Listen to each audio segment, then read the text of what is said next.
In 1809, Tsar Alexander I of the Russian Empire formally annexed the region of Finland from Sweden after conquering the lands in a war. Now, Russia conquering shit was pretty normal, even back in the days of the Grand Principality of Moscow. There was a general understanding that the country needed to expand or die in many ways. Russia has jack diddly shit fucking all in the way of natural defensive features, so pushing the borders as far from the heartlands as possible was always the #1 foreign policy directive. As such, Finland was a highly sought-after prize, but it was also a fundamentally odd place to actually control. For one, based on 1800s military technology, the landmass of Finland would be utterly impossible to actually pacify in the same way as other parts of the empire. This entire section of the country was functionally impassable if you weren't taking the easily defended main roads. The country was heavily forested and very cold and snowy, and was host to 187,000 lakes. Militarily suppressing rebellions in Finland would be just miserably awful for everyone involved. So the Russians elected to adopt a fundamentally un-Russian policy.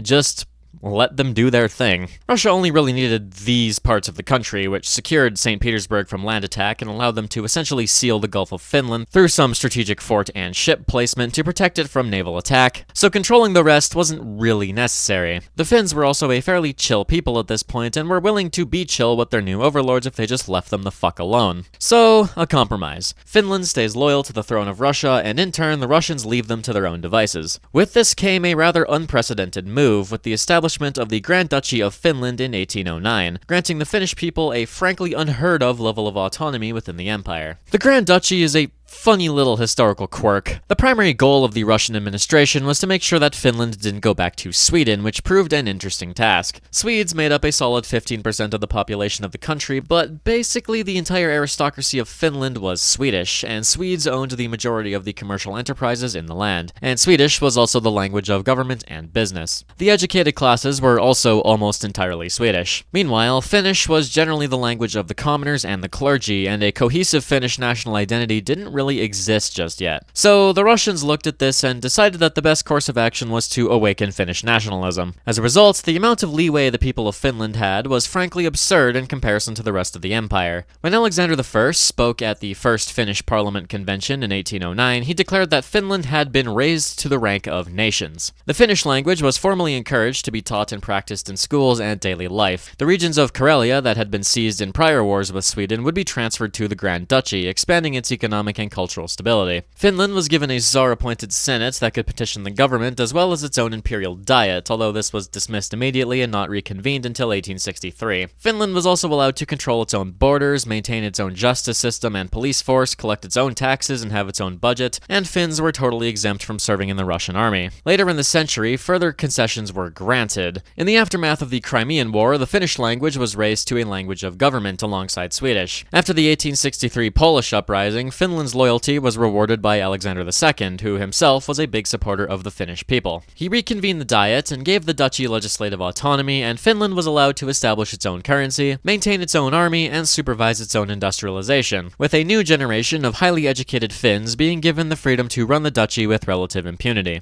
In case you've forgotten, this is the Russian fucking Empire. This is the same empire that was busy attempting to destroy Ukrainian and Polish culture, and the same empire that was committing various genocides in the Caucasus. If you just looked at Finland, you would probably leave with the assumption that they were downright progressive. For reference, there is a statue of Tsar Alexander II on the front steps of the Finnish Senate building in Helsinki. The amount of respect that existed between Russia and Finland at this point was legitimately fascinating. Surely nobody could fuck this up, right? This good treatment did its job. Through the 1800s, inspired by nationalism and liberalism and encouraged by the Russians, Finnish culture and language flourished, leading to a national awakening of major proportions. The initial proponents of this were surprisingly the Swedish aristocracy, many of whom went out of their way to learn Finnish and help develop the language, as it was seen as something that could politically unite the Finnish state. After this came the Fennomen movement of the 1860s and onwards, a group that sought national mobilization of the Finnish people to develop their culture and politics even further. And by the 1890s, the young Finns, made up of Young Finns and university students, heavily influenced by liberal ideas, carried this even further by also advocating for even greater political autonomy from Russia. That said, it wasn't all sunshine and rainbows, and events would transpire that slowly began to break the status quo. The 1860s saw an exceptionally cold string of years that led to crop failures and a famine that killed over 100,000 people, and Finland did still remain a rather poor backwater. This built resentment against both the Russians and their puppet government, which did a pretty shit job at helping things out. With all of this in mind, it is perhaps perfectly ironic that the man who would become arguably the most well-known Finn of all time was Swedish. One such Swedish aristocratic power block that was interested in advancing the Finnish cause was the Mannerheim family. Okay, technically, they were German, but they were several generations removed from Germany at that point. They emigrated to Sweden in the mid-1600s, becoming minor nobility through the 1700s before ending up in Finland in 1818. Assorted members of the Mannerheim family would hold significant government and military positions in the Grand Duchy. One such member was Carl Robert, a man of radical liberal leanings who nuked his standing with the deeply reactionary aristocracy before trying and failing to get into the business world twice. As such, he was badly in debt and had basically obliterated the generational wealth that the family had accumulated when he married Helene von Julin in 1862. She was far more modest and reserved than the boisterous and outgoing Carl Robert, but the two managed to pull it off for a while. Worked well enough for her to give him 7 entire children. The third child and second son came on June 4th of 1867. His name was Carl Gustaf, or if you would prefer his full title, Marshal of Finland, Regent and President Baron Carl Gustaf Emil Mannerheim. We're just gonna stick with just Mannerheim. Despite Finland being poor and his father being an absolute fucking moron with money, Mannerheim's childhood was pretty solid. He was still nobility after all, inheriting the title of Baron just for existing. He lived in a big-ass manor and wanted for very little. His very early days were spent doing standard small child things, like, I don't know, frolicking out in the snow or something. He was a very chaotic child. He was kinda dumb and hard to control, and enjoyed going against authority as a matter of principle. He would attend school at the Lyceum in Helsinki starting in 1874, where his chaotic behavior would continue, and he engaged in the general terrorism common with small children. This was possibly spurred on by watching his parents' marriage implode in front of him. His father was an idiot and continued to spend money at an alarming rate, and also grew increasingly abusive towards his mother, culminating in him cheating on her and then fucking off to Paris in 1879.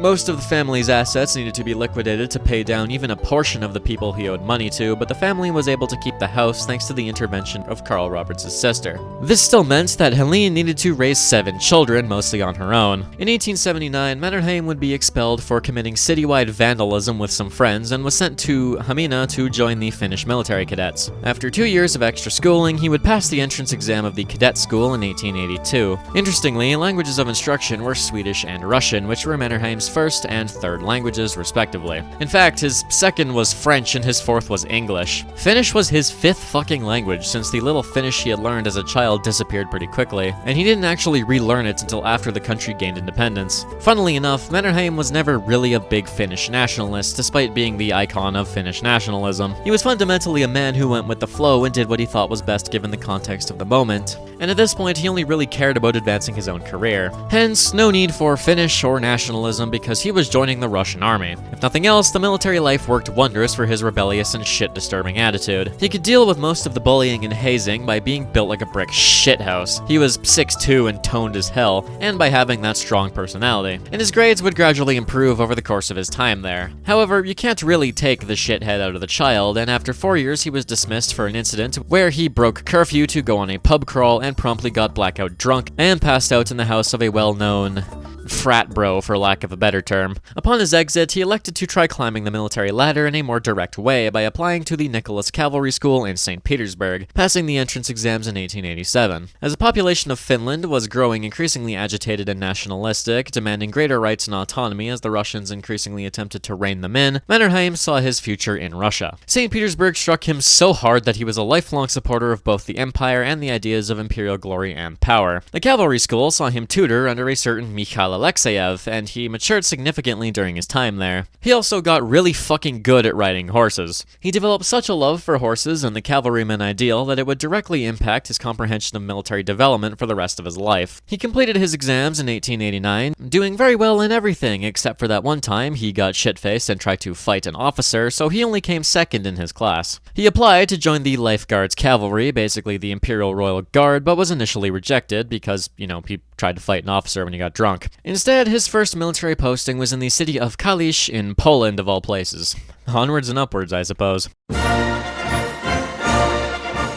Mannerheim did not like his time in Poland. He was supposed to be sipping wine with the Empress, and instead he was shacking up with a bunch of unscrupulous provincials. Mannerheim's biggest flaw as a person was just how unbelievably uptight he was about his noble background. Eventually, he bitched to his relatives for long enough that they pulled some strings and nepoed him into the lifeguards after about a year by talking to Tsar Alexander III himself. After passing about 7,000 exams and acquiring the requisite disdain for the common citizen that was a key feature of the aristocracy of the time, he was admitted to the lifeguards in January of 1891. He served in the Chevalier Guards Cavalry, the formation responsible for guarding the Empress herself. Now, one of my favorite parts about history is that when you start reading into a large number of people and their life stories, you start seeing a lot of names you recognize. The Chevalier Guard was the same regiment that one Pavlo Skoropadsky, future hetman of Ukraine, would serve in. The two formed an instant friendship that would last for the rest of their lives. Mannerheim sought to excel at everything he did. He was a prolific ladder climber and put 110% into every aspect of his duties. He frequently outperformed most of his colleagues and kept most of them at an arm's length anyway because he was Finnish and still took a great deal of pride in his homeland. As such, you would be forgiven for thinking him a narcissist of biblical proportions. While in the Guards, he would meet his first and only wife, a fellow aristocrat named Anastasia Otapova. They met at a series of parties through the spring of 1891, and by December he had proposed to her, which was accepted. You see, he was an absolute stud and attractive as hell, while also being career-oriented and having influence with the royal family themselves. And her parents were both dead, so she inherited a fucking asinine amount of land that Mannerheim wanted to kind of piggyback off of. So it was a match made in heaven, really. After her extended family reluctantly agreed that Mannerheim wouldn't need to convert to Orthodox Christianity, remember Finland is Protestant, they were married on May 2nd of 1892. Their first daughter, Anastasia, Jr., was born in 1893, and their second, named Sophie, in 1895. Mannerheim loved his wife so much that he almost immediately began an affair with a woman named Elizaveta he met at a riding competition in 1894, and the marriage was plagued by the fact that the two didn't actually have all that much in common. It would functionally end in 1900 when she left to join the Red Cross in Siberia, and in 1902 she would move to Paris with their two daughters. They would formally divorce a few years later. In 1896, he would achieve the peak of his career in the Guards, attending the coronation of Nicholas II. Mannerheim was actually previously acquainted with the new Tsar from his time in Poland, and as such was given the honor of marching directly in front of him for the parade. Mannerheim would remain an admirer of the Tsar for the rest of his life. With 100 years of hindsight, we know old Nicky was a moron, and the people of Finland fucking hated him because, oh, we'll get to that, but Mannerheim knew him as a stand-up guy who was just trying his best. Mannerheim also spent a lot of time abroad, mingling with European socialites and learning English. On one such trip in 1898, he had the chance to have dinner with Kaiser Wilhelm II and Empress Augusta Victoria. Mannerheim had injured himself when he got his kneecap shattered by a horse kick at the royal stables in Berlin, and the Kaiser took pity, being a horse guy himself, ensuring that Mannerheim received first-class surgical treatment from top German specialists. This fucking guy. And before you ask, no, he never stops aura farming. You think this is crazy? You're gonna freak out when we get to his meeting with Hitler. Of course, though, not all was well with little Finland. Remember the live and let live policy of the Russian government? Remember how Finland was a perfectly loyal subject of the empire for over 80 fucking years? Well, Big Mate Nicky, as we have established, was a bit of a dumbass. He looked at perfectly loyal and stable Finland and went, you know what this place could use? Cultural genocide. Let's Russify Finland. In 1898, Nikolai Bobrikov was appointed Governor General of Finland, and the following year, Nicky declared that he could now rule by decree in Finland, essentially abolishing the autonomy of the region. Both Finnish and Swedish were banned from use in government, with Russian being enforced as the primary language of the duchy. The Finnish language also began being stripped from secondary school curricula, the Finnish army was absorbed into the Russian one, and Finns were no longer exempt from conscription. This was evidently the opening salvos of what would have been the long-term destruction of the Finnish people, much like what was being carried out in Poland and Ukraine. Thankfully, the periods of Russification were short and almost entirely unsuccessful, and in fact, they backfired so spectacularly that they actually helped solidify Finnish national identity. The only thing this actually accomplished was giving the young Finns and the liberal nationalist elements of society a shitload of ammo, because now everybody fucking hated Russia. Good job, Nicky, you done fucked it up. Bobrikov was given more power in 1903 to suppress dissent with liberal usage of the Okrana, for which he was promptly fucking assassinated by Eugene, who himself became an overnight national hero. This assassination coincided really nicely with some shenanigans on the other side of the world. Japan did something that surely won't become a pattern and launched a sneak attack on Port Arthur, kicking off the Russo-Japanese War. Mannerheim saw this as an opportunity to go fuck around and also escape his spiraling debt in the process, and as such he signed up for frontline service, shipping off to Manchuria in October of 1904. He arrived the following month, being placed as second in command of a dragoon regiment. He fought well and was regarded as an inspiring and effective presence, despite the horrific morale issues the Russian soldiers faced, and the fact that his favorite horse was killed in battle. Of course, Mannerheim couldn't stop the Russian army from being the Russian army, and general incompetence meant they were destined to lose this particular war. What Mannerheim got out of it was frontline combat and leadership experience, as well as a permanent respect for the Japanese and a uniquely forward understanding of modern war inherited from said Japanese. Back in Finland, the country had exploded in protests as part of the broader 1905 revolution, where the people of Finland called for an end to Russification efforts as well as the establishment of a more democratic system in the Grand Duchy. These protests, along with those across Russia, led to the October Manifesto and the relative loosening of restrictions on civil liberties, and paved the way for a democratically elected Duma. As a part of this, the Finnish Diet was reshuffled and Russification efforts were suspended, and Nicky promised a democratic parliament in Finland specifically. Mannerheim arrived back in Finland in January of 1906, just in time to take part in the debates on the Finnish Diet. Eventually, the Estates General voted to abolish itself in May, and the Diet was reformed into a unicameral parliament with universal suffrage regardless of gender, and significant liberties in regards to freedom of speech and association. Finland has always had Russia whipped. It's genuinely hilarious. As a little fun fact, Finland was also the first country in Europe to grant women the right to vote, and it wasn't even an independent country. The entire history of Finland under Russia is just them spiting their overlords in all possible ways, because what the fuck are they gonna do about it? Mannerheim was ambivalent about all this. He got to sit in the hall as his fellow noblemen essentially voted to strip themselves of their power, but at the end of the day he could see the way the wind was blowing. His entire family had dedicated themselves to the liberal cause, and his own brother had been sent to a camp in Siberia for it, all while the socialists showed their ability to literally shut down the country back in the fall of 1905. He may have been loyal to the Tsar, but he wasn't about to pretend his opinion was held by the majority. His ability to see the writing on the wall would spare him the fate of much of the Russian nobility in the future. Anyways, it's time for...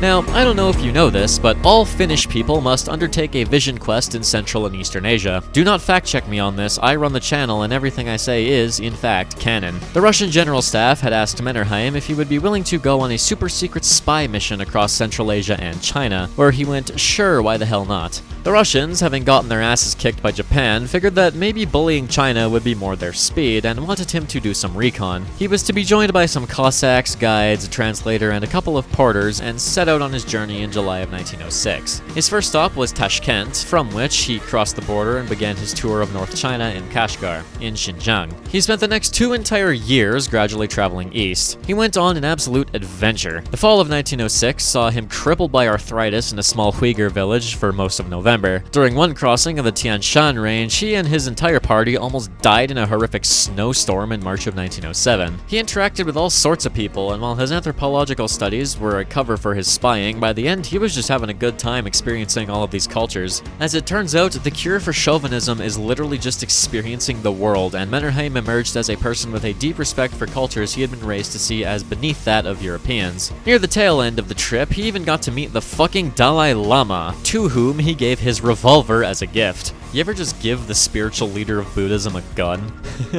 In July of 1908, the group arrived in Peking, where he wrote out his report to the Russian General Staff. His assessment was basically, China is slowly modernizing. If war comes, invade Xinjiang, and the Japanese will be a problem in the future. He presented this report to Tsar Nicky personally in October. The collection of thousands of photographs, artifacts, and cultural items that he collected would eventually be donated to the National Museum of Finland. Overall, he regarded the trip as one of the greatest and most formative things he ever did. But as we know, war was quickly coming over the horizon again, so back to the army he went.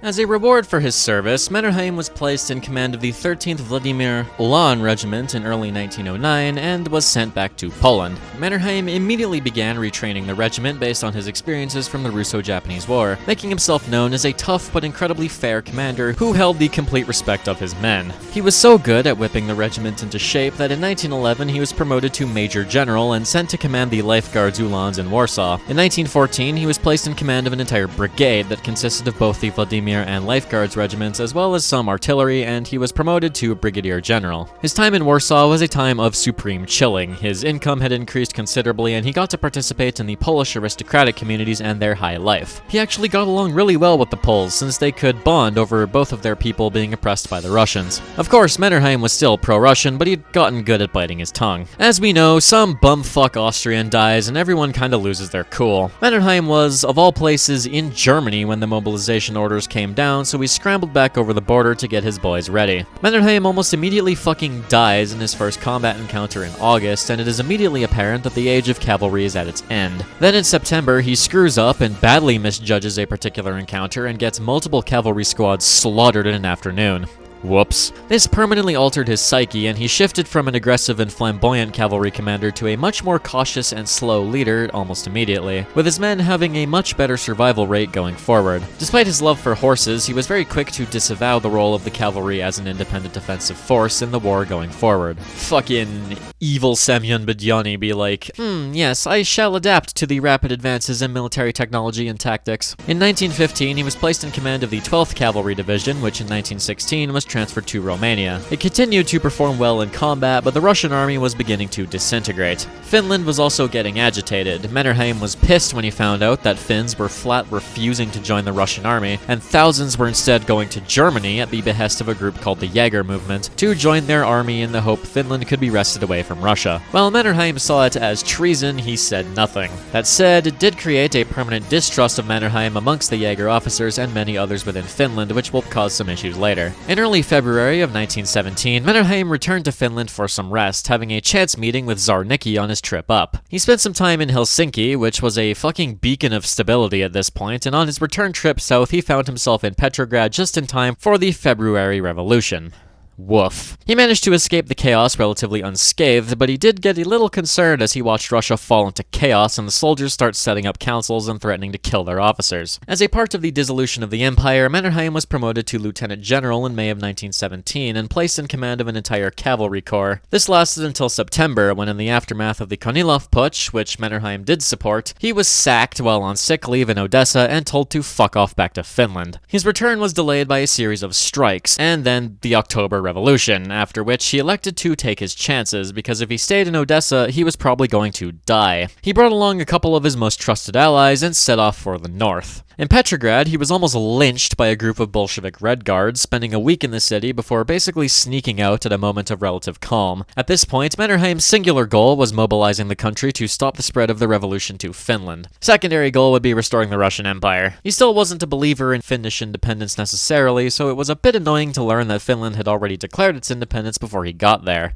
Okay, let's backtrack a little bit. From the 1890s to, well, now, the Finnish labor movement, dominated by the Social Democratic Party, exploded in popularity and influence. The movement was pretty standard as far as socialist factions went, demanding a fair society, expanded civil rights for all, higher wages, workers' protections, and more democracy, but they were also fiercely nationalistic, which meant they picked up huge support. On the other side, the power of the far more Western-influenced Swedish aristocracy, as well as the Finnish upper classes, still commanded large influence and power in the country, guiding a significant portion of the population, especially the emerging bourgeois middle class, in a more liberal conservative nationalist direction, and as such, mass support for the left was not totally absolute. From the get-go, this started producing conflict because of course it did, over which part of society would gain leadership over the Finnish state. The 1907 election that occurred after the Tsar caved and reorganized the Finnish government saw a huge portion of the vote go to the Social Democrats. The run-up to World War I was marked by a restarting of Russian oppression after the failure of 1905, and as such, these powerful Social Democrats commanded huge influence, leading to large numbers of strikes and other incidents. And of course, they also fought with the bourgeois elements of society, which themselves were actually capable of fighting back in a lot of ways. It was one giant shit show, but it would take something big to actually kick things into gear.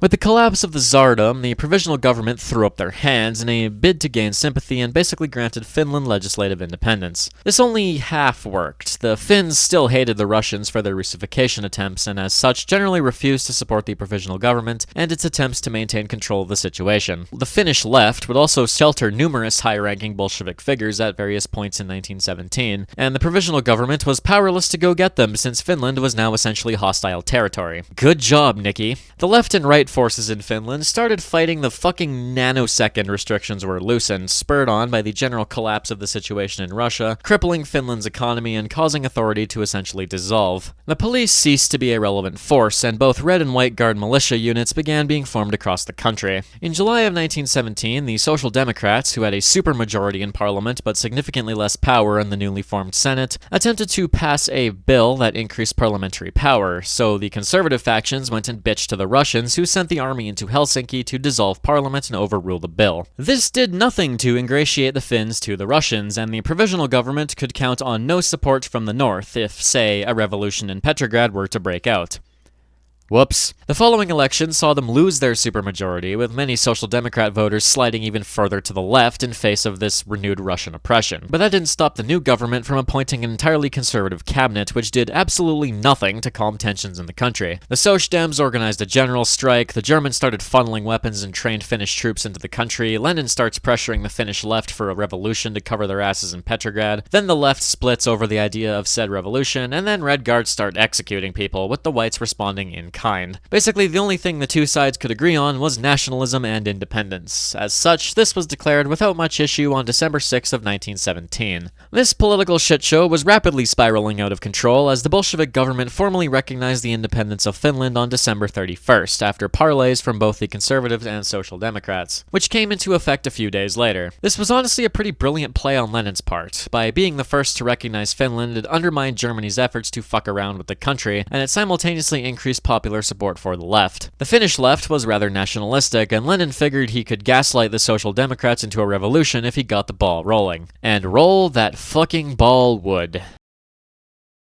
On January 15th, the Finnish Senate finally acknowledged that Mannerheim existed and was perhaps the best Finnish officer they could rely on. His connections to the Russians were edgy, but what other choice did they have? He was on the military committee that was established earlier, but he threatened to resign if he wasn't given some authority over the bickering officers, so they eventually caved and he was effectively made commander-in-chief of the army. Mannerheim's goal was not only to establish a defense force, but also help quell the rapidly growing unrest in the urban centers. He almost immediately got into a spat with a fella named Per Evans Svinhufvud. He would become the first prime minister and regent of Finland and later will be president over the idea of foreign intervention. Mannerheim was vehemently opposed to any foreign meddling in their affairs, whilst everyone else was like, okay, but what if we called the Germans though? The Senate was fiercely nationalistic and nobody trusted Mannerheim for being a little too pro-Russian, so they wanted to keep him on a tight leash. Last thing they needed was a rogue general fighting the Bolsheviks. He was moving at the speed of lightning, and yet it still wasn't fast enough. January of 1918 saw any order that did still exist break down completely, as the left and right factions increasingly began operating as functionally separate territories. The two sides were whipping the people into a frenzy while stockpiling as many guns as physically possible. By mid-January, the Social Democrats had caved to the radicals, and support for an armed revolution increased dramatically amongst the urban workers in the largest cities of Finland. On January 12th, Parliament gave Svinhufvud the authority to forcibly take control of the situation and restore order to the country. Red military leadership, meanwhile, was made up primarily of Ali Aaltonen, a former Russian officer and commander of the Red Guards, and Mikhail Svechnikov, another Russian officer. In response to this decree of parliament, Aaltonen ramped up mobilization efforts and went to Petrograd to secure a big shipment of weapons, apparently getting absolutely shit-faced in the process, which is a certified Finland moment. What had begun could no longer stop.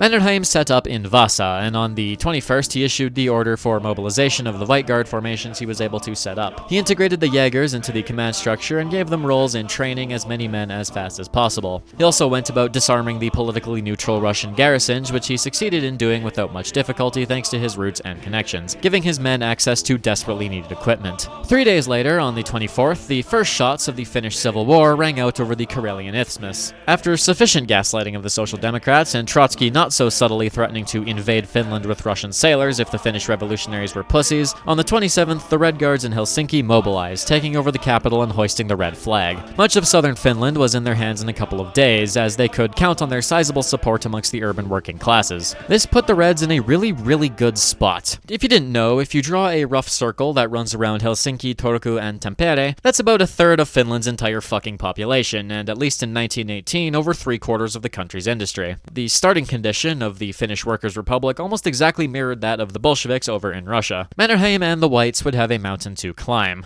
As previously established, fighting in Finland fucking sucks, so proper front lines, rigid battle plans, and formal orders of battle were mostly suggestions rather than the norm. Generally speaking, Red Finland had the advantage in morale and equipment, being able to fall back on revolutionary fervor and idealism. They also had a slight numbers advantage, as well as basically all of the country's heavy industry. They could also bank on heavy Bolshevik support, and hundreds of Russian advisors would support them. The Whites, meanwhile, had an overwhelming advantage in leadership above all else. Apart from Alatonen and Svechnikov, the Red Guard leadership was almost entirely made up of politicians, revolutionary leaders, trade union bosses, and other such people. Comparatively, basically every member of the White Guard staff had served in the Russian army in some capacity, and even those aristocrats that didn't still had some degree of military training, because that was traditional for nobles at the time. Said nobles also had high-quality education in general and lots of wealth, giving the Whites a sizable advantage. The backbone of the White Army was also formed around the Jaegers, which served as a professional German-trained cadre that helped build the army from the ground up. They also had the general support of the Germans, as well as Swedish and Estonian volunteer brigades, and even a Polish legion. And, of course, the middle class was actually developed and organized unlike in Russia, and the Whites could rely on them to mostly support their cause. They could more effectively play the nationalist card, painting Red Finland as a simple extension of Bolshevism and therefore an extension of Russian imperialism, which worked wonders in whipping the liberals and middle class into a frenzy. The actual course of the conflict itself was short and brutal. The Reds went on the offensive right away, and Mannerheim spent the month of February and most of March holding back Red Army offensives while he tried to throw an army together. He displayed an incredible work ethic and drive, and was able to mobilize the population of the White-controlled regions very effectively to engage with the cause and give everything they had to save Finland. Mannerheim's experience in the dog-shit Russian army also prepared him well for the dog-shit Finnish White Army. Their equipment sucked, their discipline was middling at best, and the entire officer corps and general staff spoke Swedish and was generally resented by the Finnish-speaking soldiery. This is where Mannerheim actually starts properly learning Finnish, by the way. He was able to absolutely whip these fuckers into shape by the end of the conflict, forging the White Guards into an honest-to-God Finnish army that existed beyond simple ethnic or linguistic lines. Of course, we can't talk about this war without talking about the atrocities. For whatever reason, this roughly 4-month civil war had a war crimes per capita ratio roughly similar to that of the collapse of Yugoslavia. The brutality of the White Army especially was notable. In February of 1918, Mannerheim issued the shoot-on-the-spot declaration, which gave local army leaders the authority to order the summary execution of anyone without trial. Literally anyone. This was directed against Red Finnish prisoners, of which around 10,000 would be executed over the course of the 4-month conflict. This decree fell particularly hard on the Russians who were working with the Reds, as they were assumed to be hostile by default, and thus were the victims of mass murder. There are several particularly horrific applications of this ruling. The lottery of Huuslahti took place after the Battle of Varkuas in late February, where 80 to 90 Red Guard prisoners were picked at random and shot, and nearly 200 more from the surrounding region were hunted down and murdered. At the end of April, the Viipuri massacre took place, where White Army Jaegers slaughtered over 400 people, the vast majority of whom were ethnic Russians with no ties to the Finnish labor movement. The Tampere massacre saw the Whites kill over 1,000 people, including women and children. The Red Army had many women in its ranks, and whenever women were captured by the Whites, they were usually raped and murdered, and those who were sent to prison camps suffered extreme sexual and physical violence. Perhaps the most horrific massacre occurred in Hegemony on March 10th, where White Guard soldiers broke into a Red Guard hospital and executed 13 people, 10 of whom were wounded patients in their beds. For those taken alive, on Mannerheim's orders, concentration camps were set up. Red prisoners lived in appalling conditions, and over 12,000 of them would starve, freeze, die of disease, or be murdered by their captors. The Reds carried out their own killings and response. Priests, politicians, police officers, civil servants, landowners, teachers, and captured whites all found themselves put to death. But Red Terror victims only amounted to about 1,600 people in total. It was nothing short of a calculated extermination campaign carried out by the White Army, and Mannerheim ordered it. His time in the Russian army had hardened his heart in many ways, and he believed that the only way to break what he saw as a rebellion was to use terror and mass murder. The biggest thing that has stained his legacy is the conduct of the whites in the Civil War, and it absolutely remains the biggest controversy surrounding the lionization of Mannerheim. The Civil War, in and of itself, remains a somewhat touchy subject, simply due to how horrific the violence committed was.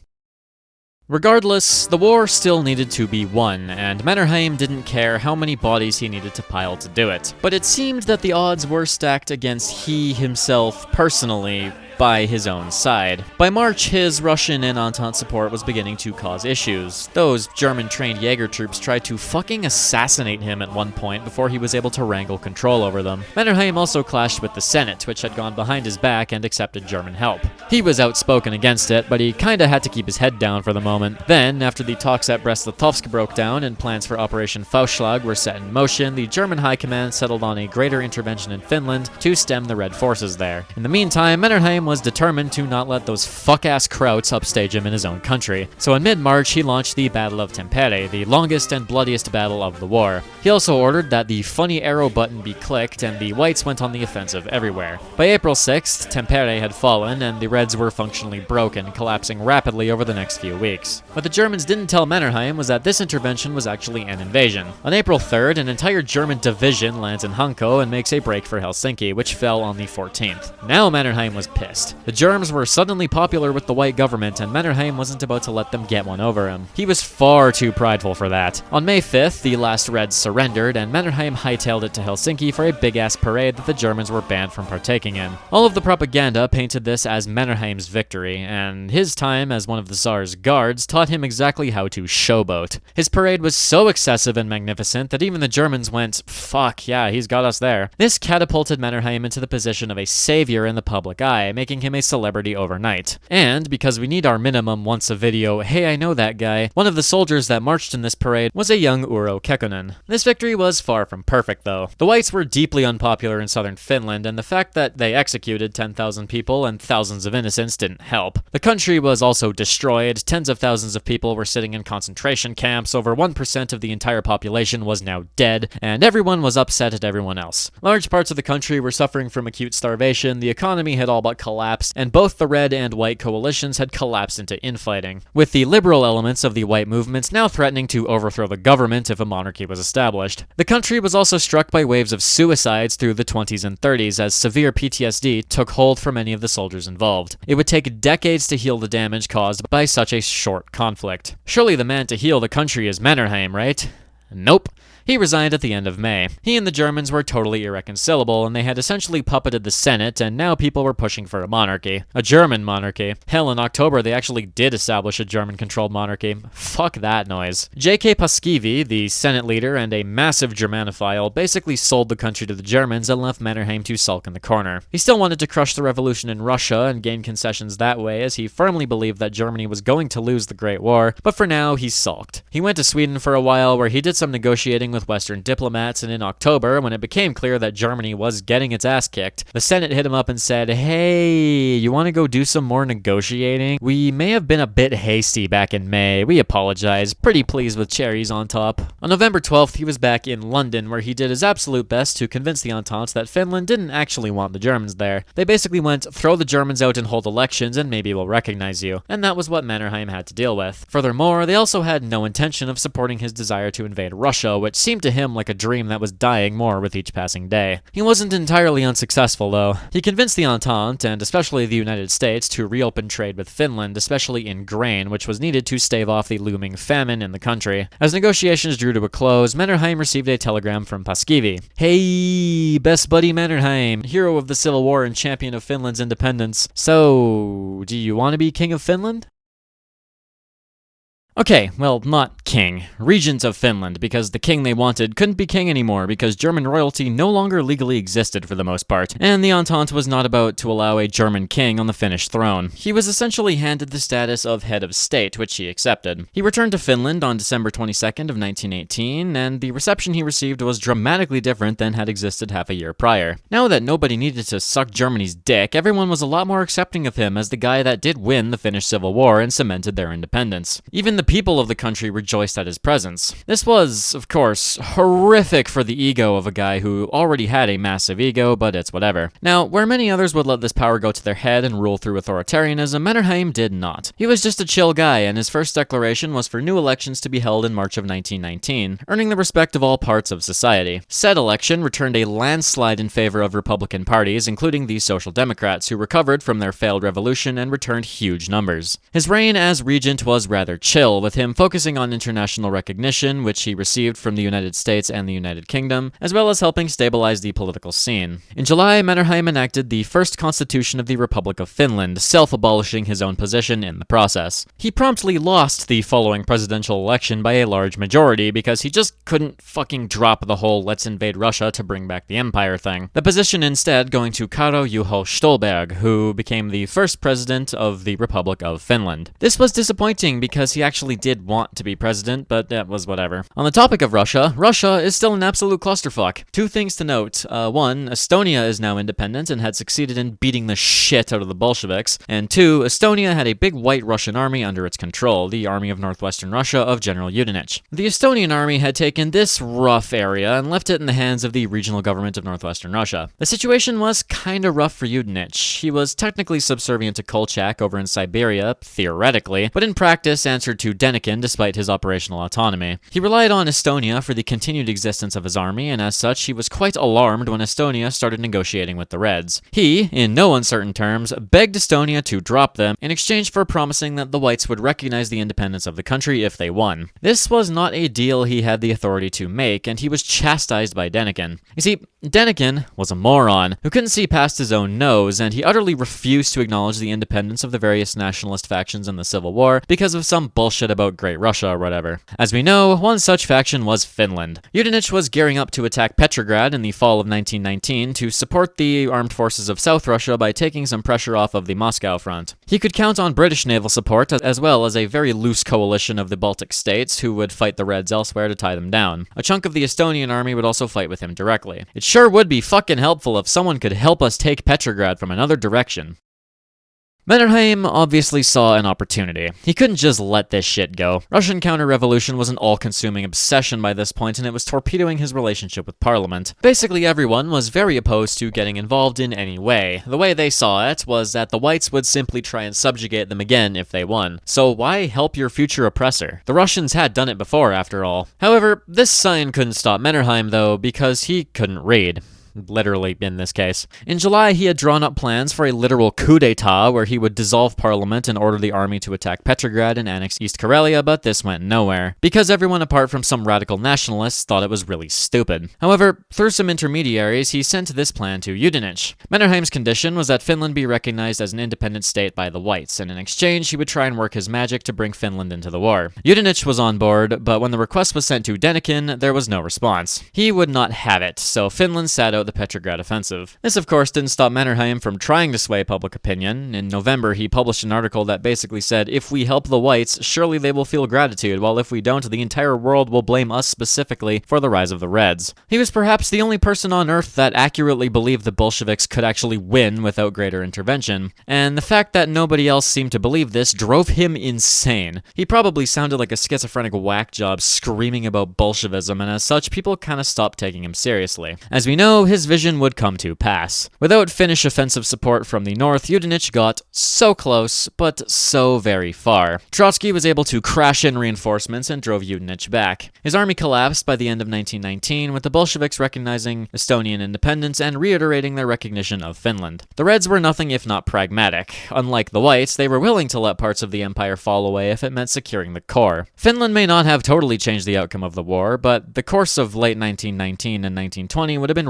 radically different if Mannerheim had gotten his way. The whites would be drowned in their own incompetence and dogmatism. So he kinda just dropped the matter after 1919. That particular Pandora's box would remain forever closed. In early 1920, KJ offered him the position of Commander-in-Chief of the Army, but Mannerheim put on display his personal authoritarian tendencies and demanded an insane amount of power which would have essentially placed him as higher than Parliament. This was refused, and it pissed basically everyone off, so he ended up just retiring. The hero of the Civil War simply stepped out of the spotlight.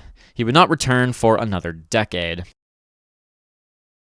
Now, things are about to get a little wacky and uncharacteristic, so I want to talk about Mannerheim the man, his personality, beliefs, etc. Marshal of Finland, Regent and President Baron Carl Gustaf Emil Mannerheim, fitting with his status as one of the most important Finns to ever Finland, is quite a wacky character, with his own set of quirks just like everyone else famous enough to get a Wikipedia page. This is perhaps most on display when it comes to his personality. He was raised, educated, and trained to be an aristocrat, and he tried his absolute damnedest to carry himself like one. He was unbelievably polite and well-spoken, even when talking to his enemies, and his manners were impeccable. He was always very sharply dressed, and his mere presence could shift the air of a room. The aristocratic vibe was quite the paradox for a very long time. Remember, his dad was a dumbass and somehow managed to burn through European nobility generational wealth, so Mannerheim himself was actually quite poor for a large part of his life, basically until Finland gained independence. As such, his main hobbies after he did have some money were focused on making up for that lost time. He was very fond of interior decorating, collecting art and cultural artifacts, gardening, traveling, and of course, horseback riding. The fact that he was the world's poorest noble for a long time meant he also wasn't very affluent and tended to be more subtle about his status than most would be. Fitting with his hobbies and worldview, he also remained in very good shape for his entire life, which worked well with him already being a tall and handsome fella who was built like a brick shithouse. He really was the whole package in a lot of ways. On the other end, he never did quite grow up, for lack of a better term. From the age of 15 to the very week before he died, he was a legendary drinker. Like, cure for a hangover is a pint of beer kind of drinker. Even while holding general staff meetings during the darkest days of the wars yet to come, they would usually conclude with a couple of pints for him and the lads. And because he drank so much, his tolerance was insane, so he could just do that because he wouldn't feel shit. This went hand in hand with him being a big party boy and a massive womanizer. From small town ragers with his cavalry boys to rich asshole parties and chateaus in the Swiss Alps, he hit every party he was physically capable of hitting. On the romance front, he remained a bachelor for the rest of his life after his separation, but that didn't stop him from fucking around. If we include the woman he had an affair with while he was still with Anastasia, Mannerheim had some kind of fling with no less than 5 separate women after his marriage ended. And these are just the ones that are known. With all the parties he went to and people he met, there's no doubt his ass had a body count. Depending on your personal opinions, this can either be a positive or a negative trait, so I'll just leave it at that. We also can't not talk about his military skill, since we're talking about a general here. Prior to World War I, he was a pretty standard issue aristocratic cavalry leader. Bold, brave, and aggressive. He was the Douglas Haig of the Russian Empire. Despite all of the advances he was witness to, he still believed that cavalry would decide the war like it had for 3,000 fucking years. Even after witnessing the power of defensive tactics in the Russo-Japanese War, he still believed that victory was found in the offensive. The best defense was offense, after all. Of course, reality hit him like a brick wall after his aggression and flamboyance nearly got his entire brigade slaughtered over the course of 2 months in 1914. This shell-shocked the man like nothing else on Earth.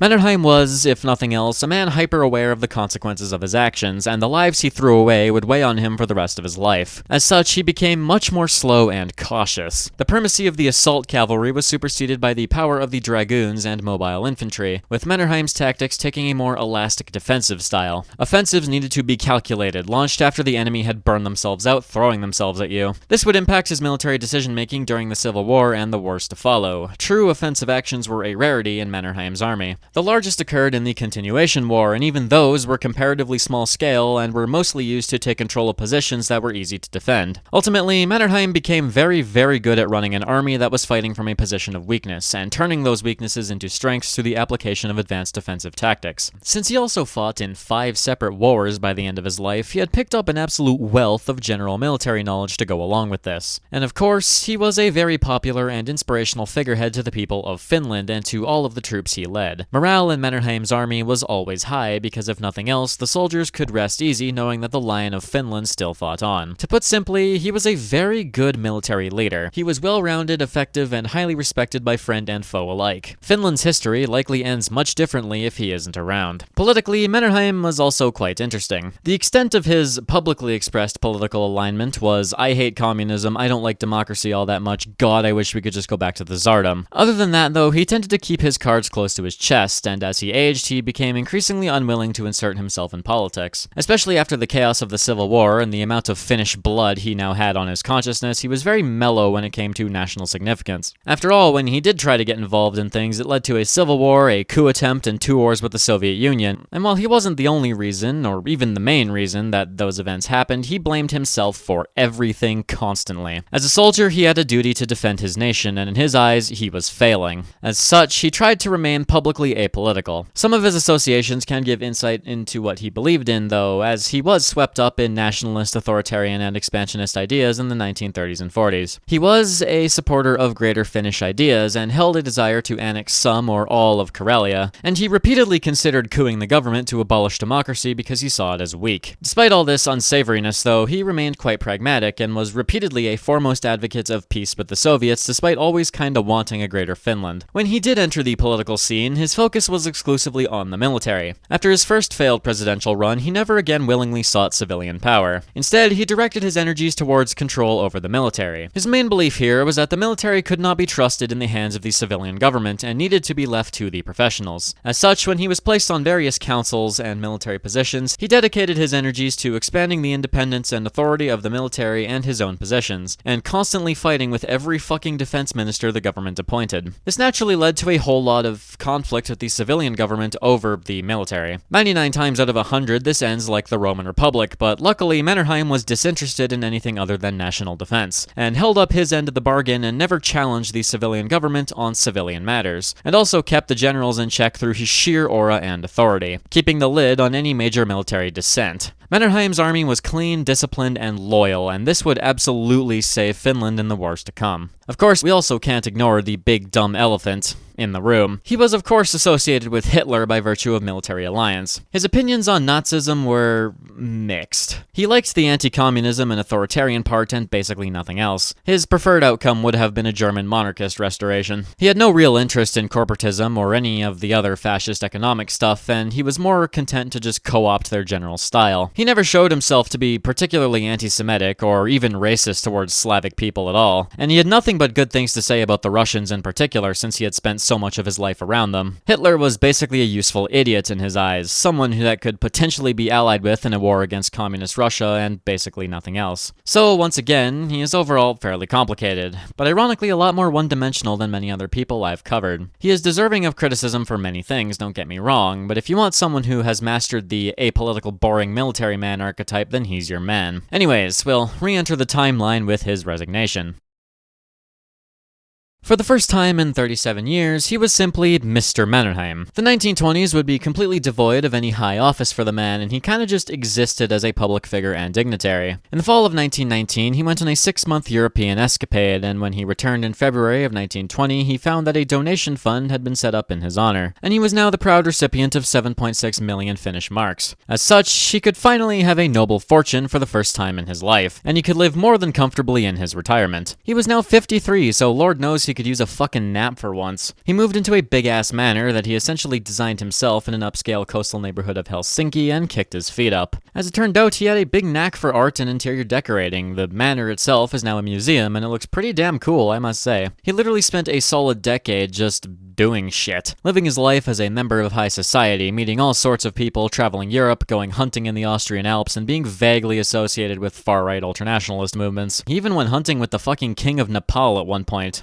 Just chillin', you know? In the meantime, Finland in the interwar period was actually quite prosperous. The economy grew way faster than anyone expected, industry flourished, and quality of life increased dramatically. The country also enjoyed relative peace and stability, bar a few political shenanigans that are normal for any country, really. In this environment of prosperity, Mannerheim may have been chilling, but he wasn't doing nothing. In 1920, his sister set up a children's charity organization named the General Mannerheim League for Child Welfare, which he would chair and interact with. In 1922, he was made chairman of the Finnish Finnish Red Cross, a post he would hold for the rest of his life. He would use his organizational talents to transform the organization into an absolute titan of Finnish medical care. His attempts to take control of the paramilitary White Guards were unsuccessful, with his nomination for leadership being rejected outright by KJ, citing issues with Mannerheim centralizing power. He found himself constantly disappointed with parliamentary democracy, as the Finnish parliament was playing governmental musical chairs, and they kept changing shit, which pissed him off. All the while, the forces of the far left were beginning to stir again. But he had no real power, so what could he do? Well, one group who happened to agree with him on a lot of things was the Lapua movement. 1929 saw an upswing in communist activity with the arrival of the Great Depression, and in the town of Lapua there was a street clash between communists and deeply conservative and nationalist locals. In the aftermath, nationalist politicians organized a series of rallies and movements that demanded considerable crackdowns on communist activities. The primary thing they did was lobby Parliament to push through a series of laws that cracked down on freedom of speech and freedom of the press in the name of suppressing communist ideas. The movement was initially a single-issue one, but as it grew, it evolved into what was essentially a homegrown Finnish fascist party. Many in Finland, including Mannerheim himself, supported the movement in principle since they all hated communism. But while Mannerheim was a private supporter of the movement and their ideals, he avoided being seen getting too chummy with them. His reputation could not be staked on a bunch of violent thugs, and as such, he avoided outwardly backing them. Several of these anti-communist laws would be implemented in mid-1930, but the movement wasn't satisfied, so they resorted to kidnapping multiple members of Parliament, assaulting and kidnapping hundreds of people associated with left-wing groups and force deporting them to the Soviet Union, and generally being terrorists. Hell, at one point in 1930 they kidnapped KJ and his wife and attempted to deport them. This completely destroyed their popular support, since KJ was still a really popular figurehead in the nation, and it led to a slew of arrests of Lapua members. This display of insanity also convinced Mannerheim that the Lapua were not worth backing, and he kinda just ignored all of their calls going forward. In the 1931 election, the center-left government would be toppled by the popular conservative Svinefjord by exactly 2 parliamentary votes. He had Lapua sympathies and moved to placate them by pushing through the rest of the anti-communist laws, as well as making Mannerheim chairman of the Defense Council, which was given much more power at his request, permanently putting him back in the political stage. The Lapua really wanted Mannerheim to be their point man and top dog, but Mannerheim, to his credit, kept blowing them off. Mannerheim getting the job at all was a ploy to get the Lapua and the White Guards to shut the fuck up for a while, but by this point their popular support had largely bottomed out, and in February of 1932 they would attempt a coup which fell apart in nanoseconds after the army and Mannerheim refused to support them, with Mannerheim himself threatening to start shooting people if rule of law was not upheld. The very same laws they fought to implement were now used to ban their movement and arrest everyone still affiliated with it. Those remaining made an attempt to enter regular party politics but never got very far, and thus Finnish fascism died like the little bitch that it was. Now, Mannerheim wasn't necessarily a fan of fascism, but he didn't dislike it either. He never did let go of his disdain for democracy and his hatred of communism, so when Hitler rose to power in 1933, he kinda looked at him like you would look at a cat in a pet store. He would never call himself a fascist, or even a fascist sympathizer. His preferred form of government was somewhere between a military dictatorship and a monarchy, but he figured Hitler would be a solid guy to help stop the Soviet Union, which,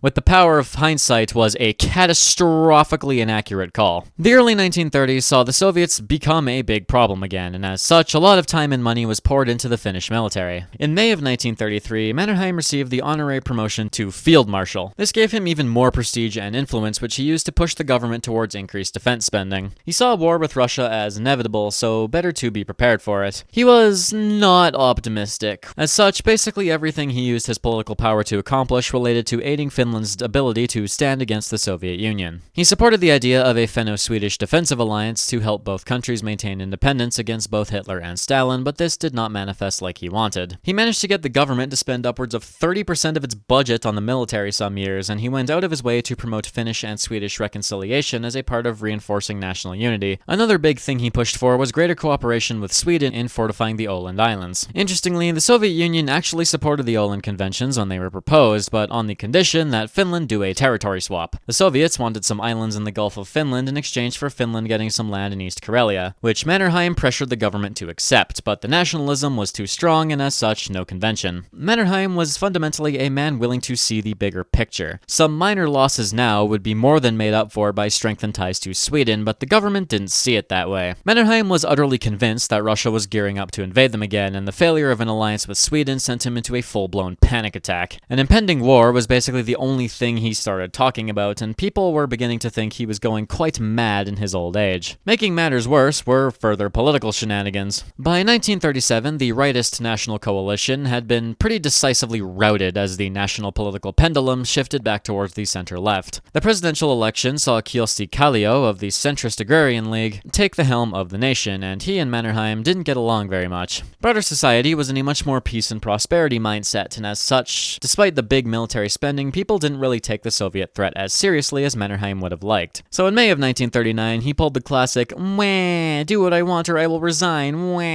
and this made Kallio say, "Fine, your little council won't be superseded by the Minister of Defense," and essentially gave Marshal Mannerheim even more fucking power. And then, in August, the Molotov-Ribbentrop Pact was signed. One of the secret clauses in this treaty was that Finland would essentially be signed over to the Soviet Union, and that if Big J wanted to eat Finland, Germany wouldn't stop them. This was a secret clause, but Mannerheim wasn't a fucking idiot. He had been paranoid about a Soviet invasion since 1919. It took him about 2 nanoseconds to realize what this meant. Germany wasn't going to defend them. Mannerheim was watching a car crash occur in slow motion, and he was terrified. On September 17th of 1939, the Soviet Union invaded eastern Poland in coordination with the Nazis. And to anyone with a brain, this all but confirmed that for the first time in 20 years, Finland was going to be a little bit hot.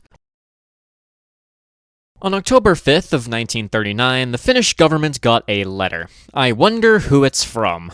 It's from Big J. The Finns had been summoned to Moscow for a very vague meeting, and Paskivi was assigned to lead the delegation. Interestingly, Mannerheim was perhaps the biggest advocate for a compromise. The Soviets initially just reiterated their first demand: the Gulf Islands in exchange for some shit in Karelia, and no one has to die. Mannerheim was like, please accept this, these islands are fucking useless, and will give us time to prepare more. But the government insisted on taking a hard line to save face with the public. So, when Big J himself arrived to take part in the talks, the mask the Russians were wearing started to slip. They also wanted a military base near Hanko and for the border near Leningrad to be pushed back. Foreign Affairs Minister Elias Erkko misplayed the situation badly. He assumed that Finland was negotiating from a position of strength and that Finland could rely on the aid of Western nations. Neither of these were true, but he still assumed that Big J was bluffing and posturing and that Finland could escape without serious concessions. All of this while Mannerheim was absolutely screaming at Erkko that the army was totally unprepared to fight a war with the Soviets. Funnily enough, Big J was also convinced that Finland was bluffing and posturing. His intelligence led him to believe that Mannerheim, who was in favor of concessions, had more control over Finnish policy than he did, so he figured that the Finns taking a hard line was theatrics and that they would cave anyway. It was genuinely the dumbest series of negotiations to ever be held, spurred on by fascinating intelligence failures on both sides, and Big J was genuinely shocked when the Finns walked out of the conference on November 9th. And the Finnish government remained totally convinced that no war would come. So much so that they actually wanted to stand down the armed forces, something that was only narrowly stopped by the defense minister, who was also able to call for a secret general mobilization of the armed forces just in case. In early November, Mannerheim was also appointed as commander-in-chief of the Finnish defense forces. The rest of November was defined by a frantic mobilization and preparation of every soldier the country could muster, with 300,000 men being called up. Severe ammunition shortages were noted, as well as Finland's lack of any real air power. All of Mannerheim's begging for 2 decades hadn't been enough, and the Finnish army was still under-equipped, but it would have to do. And then they waited. On November 26th, the Soviets staged a false flag attack on the border town of Mainila. The next day, Mannerheim, now 72 fucking years old, sent a letter to Kallio where he completely snaps, requesting to resign and lambasting the government for decades of complacency about the Soviet threat. 3 days later, Soviet troops crossed the border. The Winter War had begun. Erkko was sacked the fucking nanosecond the war started, and the government was totally reshuffled, with Risto Ryti, a big ally of Mannerheim, becoming prime minister. Mannerheim was looked to for salvation, and in early December, he was granted sweeping new powers, answering only to the president and being effectively given a blank check to do whatever it took to save Finland. In effect, he was named de facto president of the country for the duration of the war, and Mannerheim was absolutely ready. The specter of Russian imperialism had arrived once again. Now that they have shown that negotiation was impossible, the line in the sand needed to be drawn. The Bolshevik menace would be stopped, and Finland would endure at all costs. And let's be real, you know how this goes. Mannerheim would make damn sure that every inch of Finnish soil was paid for in Russian blood.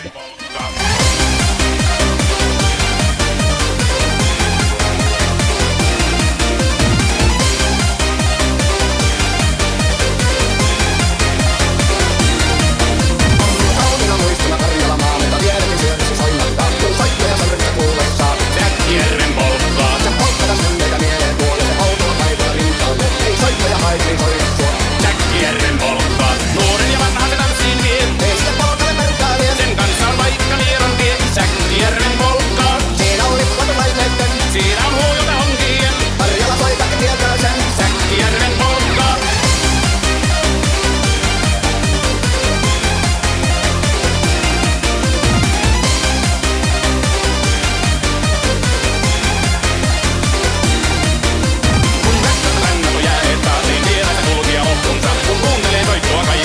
Säkkijärven polkka. Se polkkaan vain mutta sellainen, että siellä se johtavia muistoja. On soittuna Karjalan kaunoisen. Säkkijärven polkka.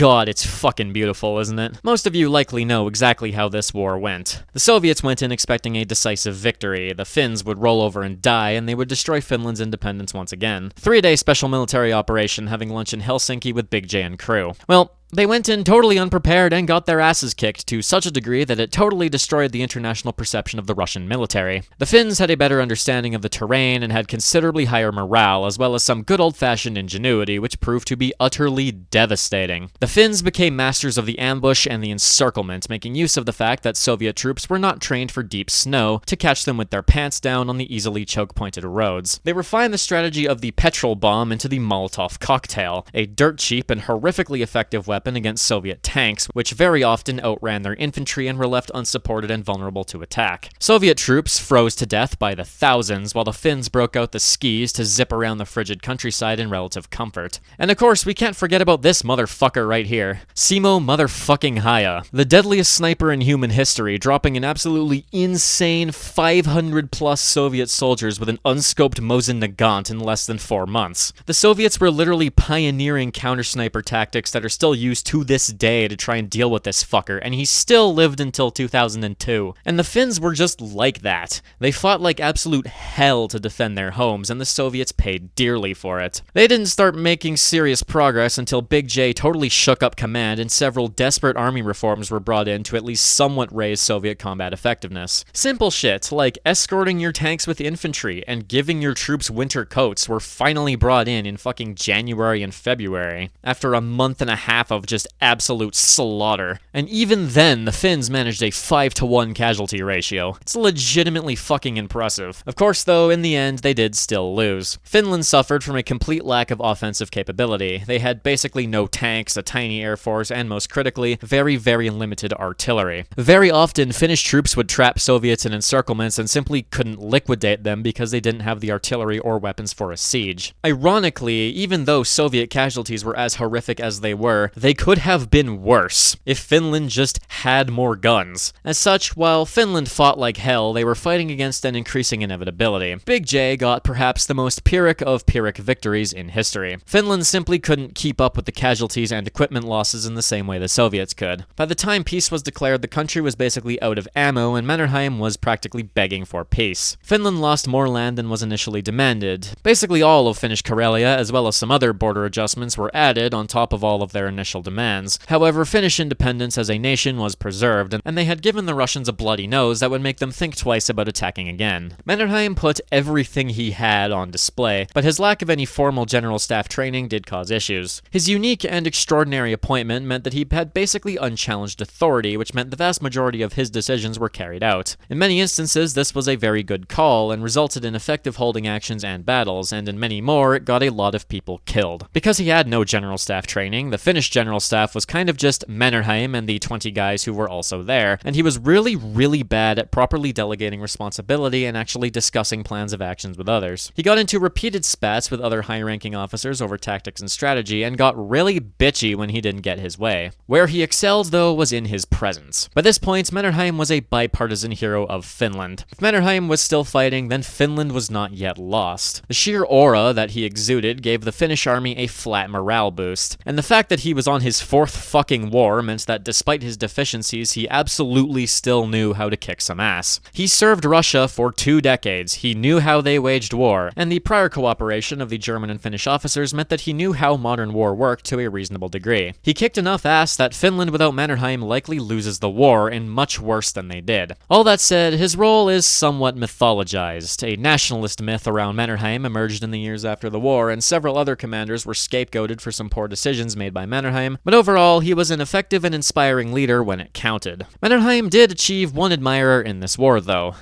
Joseph fucking Stalin. Stalin absolutely loved this guy. Obviously not in a literal sense, he just publicly humiliated the Red Army on the world stage and screwed over his plans, but he loved Mannerheim in a sort of finally a worthy opponent kind of way. You fucking know he was comparing some of his own generals to Mannerheim when they screwed up. This will be incredibly relevant in about 4 years. Of course, the other big admirer he had acquired was none other than Adolf Hitler. The Finnish performance helped convince him that the Soviets could be beaten, and convinced him that Finland would be a very good ally to have in that potential war. Poor Finland wasn't out of the woods of conflict just yet. But for now, beginning on March 13th, Finland was at peace again.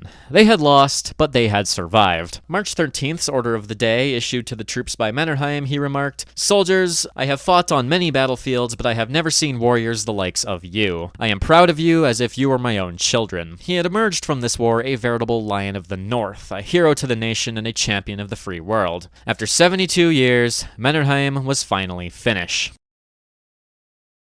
Of course, the Finns weren't about to take this defeat lying down. There were already signs that the Soviets would return. They continued to make economic and military demands, holding desperately needed grain hostage, and everyone knew they would be back. As such, a deal with the devil was looking very tempting. Most of the government came to the conclusion that Germany was going to fight Russia at some point, and as such, they were realistically the only ally Finland could have. Mannerheim was less enthusiastic about this prospect. He initially lobbied for the new foreign minister to be an Anglophile who would attempt to bring Finland more into the Western orbit, but the influence of Germany over Finland had grown too large to be simply sidestepped. A meeting in late August between Ryti, Mannerheim, and Paasikivi resulted in a confirmation to the Germans that Finland would be willing to cooperate. Ryti became president in December of 1940 and began expanding German cooperation. Massive military investment incurred in the year after the Winter War, and the total respect the population had for Mannerheim meant that they were willing to be mobilized in a national effort to improve the nation's defensive outlook. The Germans also began secretly funneling guns into Finland. German troops also began being transferred to the country, and Mannerheim sent an attaché to the German general staff, who met with Hermann Göring, who directly asked Finland to invade the USSR with them. This led to further cooperation and the acceptance of the plan by the Finnish general staff, which would work very closely with the Germans. By late May, the Finns had received the finalized version of the plan. 6 German divisions were stationed in Lapland, and a general mobilization was ordered. Mannerheim took a very central role in this planning on the Finnish side. The general Finnish plan of attack had mostly been drawn up by him. A few days after the German attack, to maintain plausible deniability, advances would be made to the pre-war border and then east into Karelia to easily defensible positions to support the German war effort. He was utterly convinced that the Soviets would roll over and die, so he figured it would be a quick and easy victory to restore Finland and even expand it a bit. I talk about this in July's Patreon article, hard plug go sub, but despite other narratives that emerged in the years after the war, Finland was absolutely 100% involved with Germany on a deep level. Finnish collaboration with the Nazis was willing and enthusiastic. There was very little debate over accepting German aid and planning to aid them in the coming war, and the Finnish government and general staff went along with it. By the time the war began, there were over 200,000 German soldiers in Finland, whom the Finns accepted and offered room and board to while they were there. The government also commissioned some of their historians and anthropologists to utilize Nazi race theories to justify Finnish expansionism and Lebensraum into Karelia and beyond, publishing some things that did their best to convince the population that a war would be a good thing. The Lutheran Church, meanwhile, referred to the invasion of the Soviet Union as a holy war and a righteous crusade against communism, talking points that were parroted by Mannerheim himself. And perhaps most damning, thousands of Finns joined the Waffen-SS, many of whom going on to commit assorted atrocities against innocent people. The Continuation War was very far from a separate war, and while Finland never formally signed on to the Axis Pact as a way of saving face, they sure as shit acted like they were in it. So, on June 22nd of 1941, Germany declared war on the Soviet Union. It's a canon event, you can't interrupt it. To really hammer home how not innocent Finland was, Goebbels name-dropped both the nation and Mannerheim himself in his speech about the war, despite the fact that Finland didn't join for another 3 days after they had baited the Soviets into bombing Helsinki, so it would look like Finland was fighting a defensive war. Politics, baby.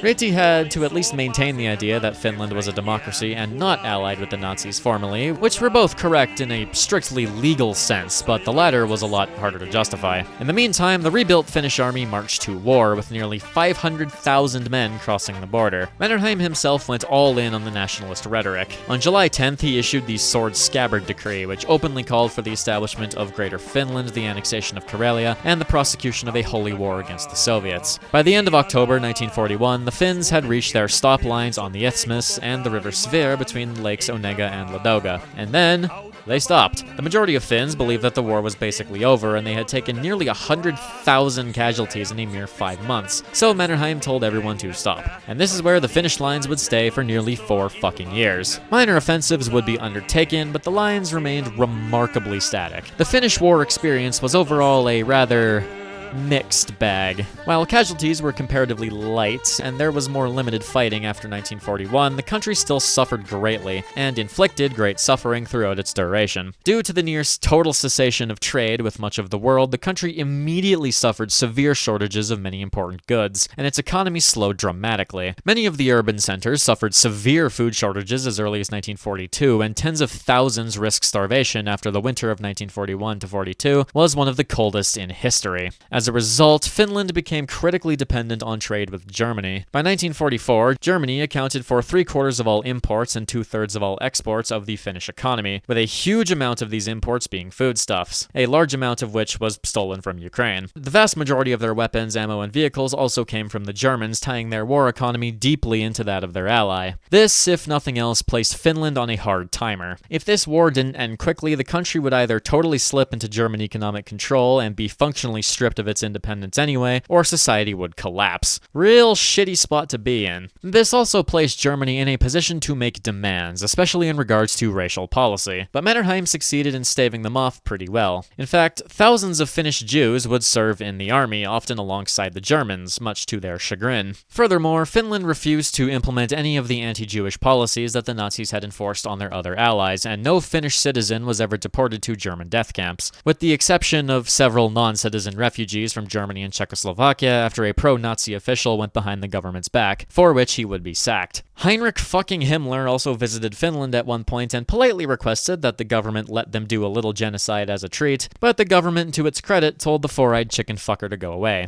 Germany also repeatedly attempted to push the Finns into taking a more active role in the war, but this was also rebuffed, save for some token actions here and there. The Germans were mad about all of this, but Finland was such a critical part of their war strategy that they just had to suck it up and fuck off. The relative well-treatment of Finnish Jews was not extended to Russians. The Finns had a network of concentration camps for Russian prisoners set up by order of Mannerheim, and conditions within these camps were awful. Food shortages elsewhere meant that there were also shortages in the camps, as well as shortages of medicine, clothing, and heating equipment, which was all sent to the front lines. Over 18,000 Soviet POWs would die in these camps. Several thousand more would be sent to German camps operated in the north, where they would be used as slave labor and usually die. Russian Jewish soldiers that were captured were not afforded the same rights as Finnish Jews, and they were often deported if the Germans requested it. Tens of thousands of Ingrian and Karelian Finns would also be resettled in other parts of Finland, many of whom were forced to abandon their homes to shore up the war effort. The Russians in the occupied Karelian territories were also treated like shit, and tens of thousands of civilians would also end up in concentration camps. After the war, all of these populations were forcibly redeported to the Soviet Union as a part of peace terms, which created a second humanitarian disaster, as most of the Finns were mass deported to the Urals and Siberia for collaborating with the enemy. The country's social and economic track records weren't great, but their military military one was a bit better. The Finns continued to prove themselves highly adept at defensive warfare and repulsed over a dozen large-scale Soviet attacks over the course of 1942 and 43. There was also debate surrounding Finnish participation in the siege of Leningrad. Once the Finns hit this line, they just sat there, not actually pressing the siege, but still cutting off land supply routes and looking scary. The small Finnish Lake Ladoga fleet did partake in harassment of Soviet shipping across the lake, sinking many supply vessels and therefore being directly complicit in the horrific situation in the city, but after 1942, these raids essentially stopped. Casualties for the Finns were much higher than they were in the Winter War, but like 80% of them occurred between June and November 1941 and between February and July in 1944. Not taking an active role in the war likely spared Finland of a post-war demographic collapse. Mannerheim was nothing if not a long-term thinker. Other than that, though, the Finns played defensively long enough for the Soviets to lose interest in wiping them from the face of the earth, which would spare the country the fate of many other Axis nations. In fall of 1941, Mannerheim suddenly had the craziest case of post-nut clarity of all time, realizing that the Germans might not actually win this. When the Germs came to him, basically begging the Finnish army to help take Leningrad, he went, nah, that was not the deal, and in their positions the Finns remained. Eventually, in December, Britain reluctantly declared war on Finland after pressure from Stalin and repeated requests by Churchill for the Finns to stop advancing towards Murmansk being ignored. This absolutely crushed Finnish diplomatic posturing, but at this point they had tied themselves to the German ship and they were going to fucking drown with it. Better news was that the United States never formally declared war on them, despite relations getting very, very icy. The Finnish front in 1942 was largely uneventful. However, the Germans really wanted them to help out more, so much so that the night before Mannerheim's 75th birthday in June, he was informed that Adolf fucking Hitler was coming to his birthday party. Oh. This meeting was extensively documented, with Mannerheim, the gigachad that he was, very visibly adopting a tone befitting that of a trained aristocrat. Hitler, the little fuckwit, may as well have been forced to sit at the kids' table like the low-born peasant that he was. This meeting is also notable because it was secretly recorded and serves as one of the only instances of Hitler's speaking voice being caught on tape.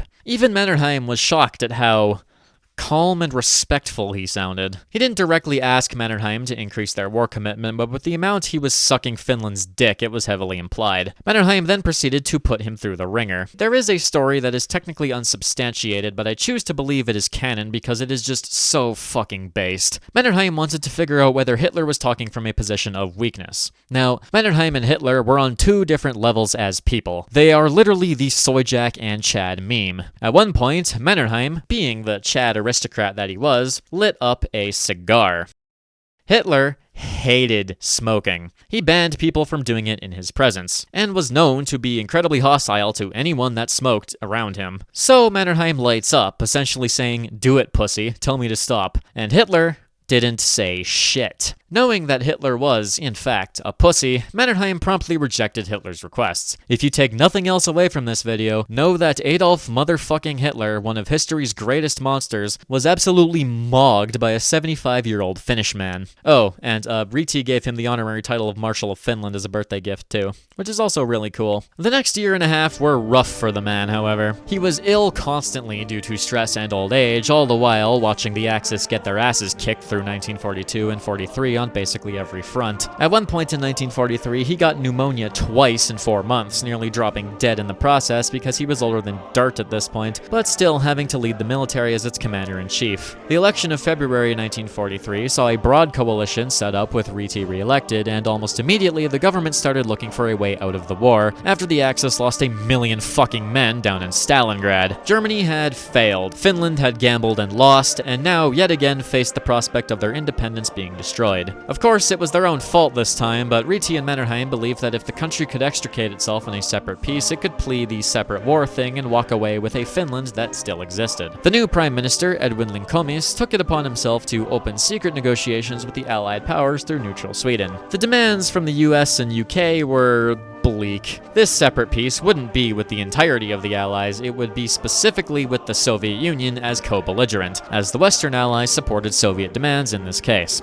fuck. However, Big J was feeling rather pragmatic at this moment. Now that the Soviets were winning the war, Finland was suddenly a whole lot less relevant, since a prize on the scale of Germany was very tantalizing and reduced the strategic necessity of controlling Finland. Furthermore, Finland would be such a massive waste of bodies in a war that had already wasted millions, and preventing further bloodshed would be ideal. As such, the demands he concocted were harsh, but not as harsh as they could have been. In January of 1944, the first set of demands were rejected by the Finns, as they didn't know that the US and Britain supported them just yet. In response, Big J had most of the country's big cities bombed relentlessly for 2 months to try and force their hands. In March, the Finns went to Moscow, where the second set of demands were also rejected. Now, kinda pissed, Stalin then ordered a major offensive in Karelia in June, which swept through the Finnish lines until it was halted by a series of desperate defensive stands. This is where Mannerheim's age showed, as he had initially refused to strengthen certain defenses on the Karelian Isthmus, believing that the Russians wouldn't attack there while they were busy kicking the shit out of Germany. He was dead wrong, and Finland nearly died in the process. It took Mannerheim begging Hitler for CAS and anti-tank guns in true Hoi-4 MP fashion for them to stabilize things. However, this stand gave the Soviets pause, and Stalin determined that Finland would be probably more willing to negotiate now. On July 14th, they basically went, you know, if I were you, I would accept this peace, since it's not like an unconditional surrender or anything, but if y'all keep fighting, then we will make it unconditional. Stalin did also demand a regime change before negotiations with the aim of nullifying any agreements with Germany. This finally broke Finnish resolve. Ryti and the government begged Mannerheim to take the presidency, and he finally accepted. On August 4th, Ryti resigned and Mannerheim took the oath of office after an emergency governmental decree, marking his second time as Finnish head of state. He basically went, well, a lot of this shit is my fault. May as well fix my mess. He was then granted emergency powers with the aim of securing a peace. Wilhelm Keitel, of all people, visited at one point asking about why Mannerheim was suddenly in charge, and the man plainly responded, "We are looking for peace and Riti's promises don't mean shit anymore." And Keitel just had to fucking roll with it. Mannerheim continued to mentally dominate Hitler to such a degree that when he found out, he didn't even get mad, just super exasperated. And he didn't even order any retaliation. Mannerheim was such a monster chad that he mogged Hitler twice, and the Austrian with anger issues didn't do jack fucking shit. Now that Hitler had proven himself again to be a little bitch, on September 4th a ceasefire was called, and on September 19th Finland accepted Soviet terms and capitulated, ending the war with the Allied powers. Like I said, the peace was brutal. The 1940 border would be restored, and Finland would also cede the region of Petsamo and lease the port of Porkala. The size of the Finnish military was reduced to basically nothing. The country was forced to pay war reparations in the form of random bullshit,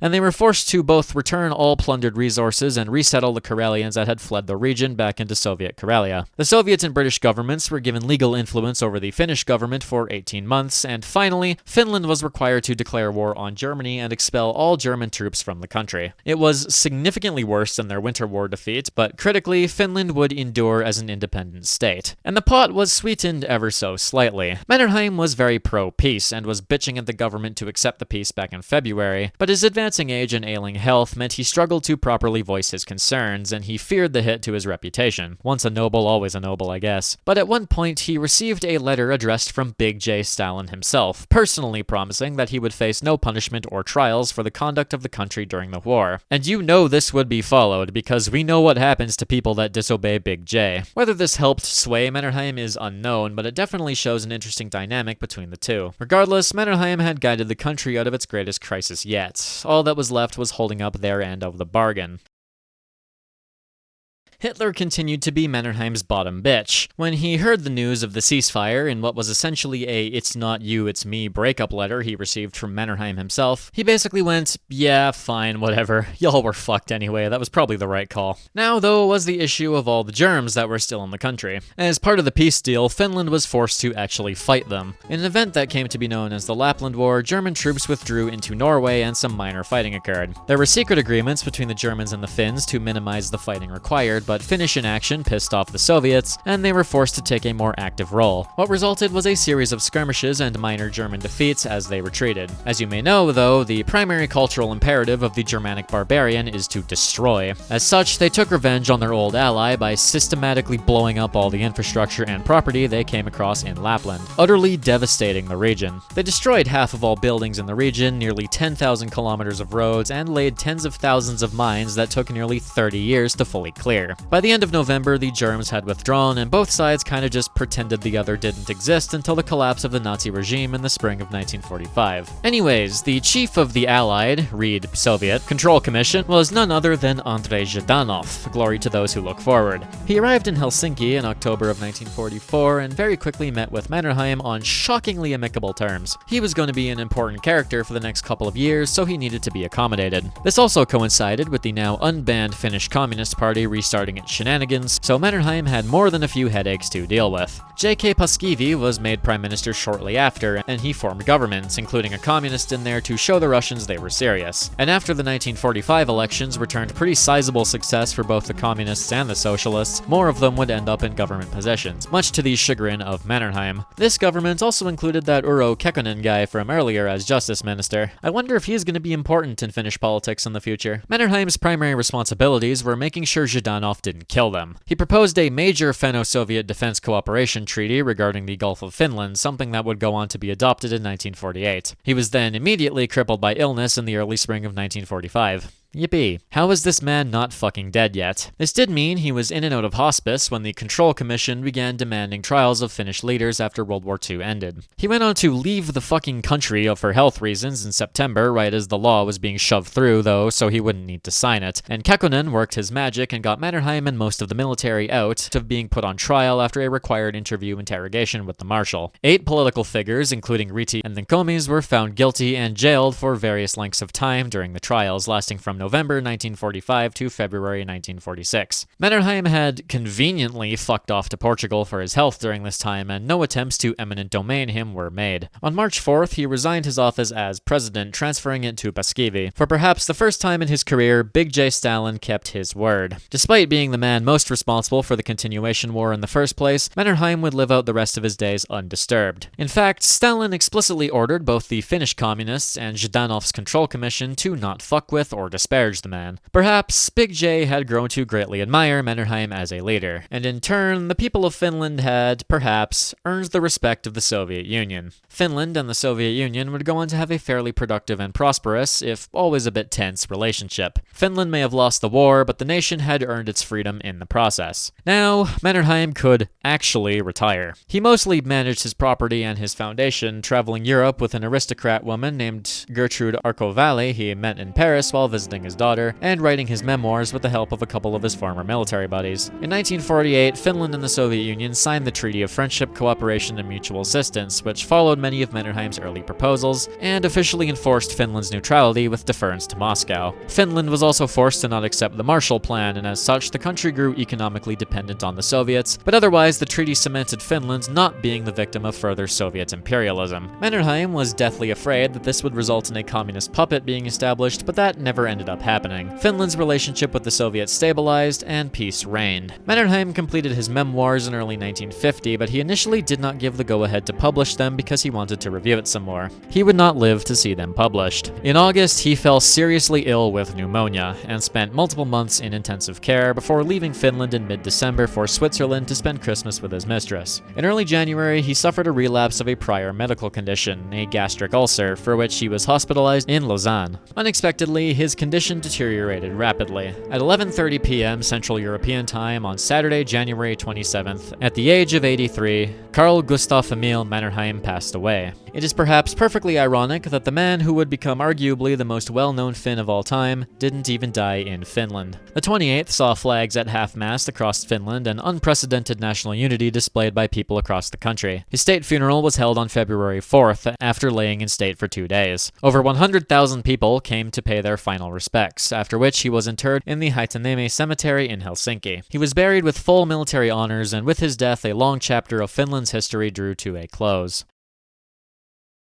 Finland, after Mannerheim, continued to develop into a rather prosperous country, and through the Cold War largely succeeded in balancing the West and the East to maintain its neutrality. J.K. Paasikivi, titan of Finnish politics since the days before independence, would hold the office of the presidency for 10 years until his death in 1956. His successor was none other than Urho Kekkonen, who had been prime minister twice under Paasikivi. He would hold the office for 26 years, being almost completely unchallenged in all presidential elections. He ran the country like a dictator, in many ways pulling taking many notes from Mannerheim in the process. The first president in the country's history to not be personally affiliated with Mannerheim in some way, shape, or form was Mauno Koivisto, who took power after Kekkonen's resignation in 1982. To say Mannerheim's specter hung over the nation for a very long time would be an understatement. In the years following his death, Mannerheim's legacy waxed and waned with general public consciousness. In the years immediately following his death, he was revered as a near godlike figure, but as time passed, he kind of fell out of favor as his willful alliance with the Nazis, as well as his direct responsibility for the slew of atrocities in the Civil War, came under more scrutiny. However, his reputation took a swing up again in the late Cold War as more biographies and analyses were published that painted him in a more heroic, if sometimes misguided, light. Finland's experience in World War II was also reevaluated multiple times. As the country became increasingly removed from the war, talk surrounding participation shifted away from the propagandized idea that Finland was fighting a separate defensive war, and in recent decades there has been considerable acknowledgement of Finland's role as a belligerent power. Central to absolutely everything is still Mannerheim, and for the most part he is treated and respected as arguably one of the most significant Finns of all time, who despite his roots, personal beliefs, and very controversial wartime actions, helped guide the nation through its turbulent early years and built the foundations on which the modern Finnish state continues to thrive. Mannerheim's estate in Helsinki currently stands as the Mannerheim Museum, dedicated to his life and times. His hunting cabin has also been turned into a small museum and cafe. Helsinki's main street is named the Mannerheimintie after the man. He has like a dozen statues dotted across the country, many of which are in parks also dedicated to his name, and the Finnish government has issued 5 separate postal stamps bearing his likeness. He was also included on some American postal stamps as well, which is pretty neat. One of Finland's highest military decorations is named after him, and Finnish Flag Day is celebrated on the anniversary of his birthday. Oh, and as a final aside, there have been many films and other works that have centered on him. Most are fairly normal, but one movie, entitled The Marshal of Finland, was made in, of all places, Kenya in 2012. If you were wondering where Black Mannerheim came from, this is where. It's a terrible movie, but it's very accidentally funny as a consequence. And so, the journey of Marshal of Finland, Regent and President Baron Carl Gustaf Emil Mannerheim comes to an end. He was a noble and a scoundrel, a butcher and a liberator, a Nazi collaborator and a defender of democracy, a hero and a villain. He can be called many things, and will likely be called many more in the future as he is continuously reappraised. But at the end of the day, he was just a guy doing what he thought was right, and he will be remembered as one of Finland's most important figures. And so, after 2 Patreon articles and a video, our brief time hyperfixating on Finland comes to an end.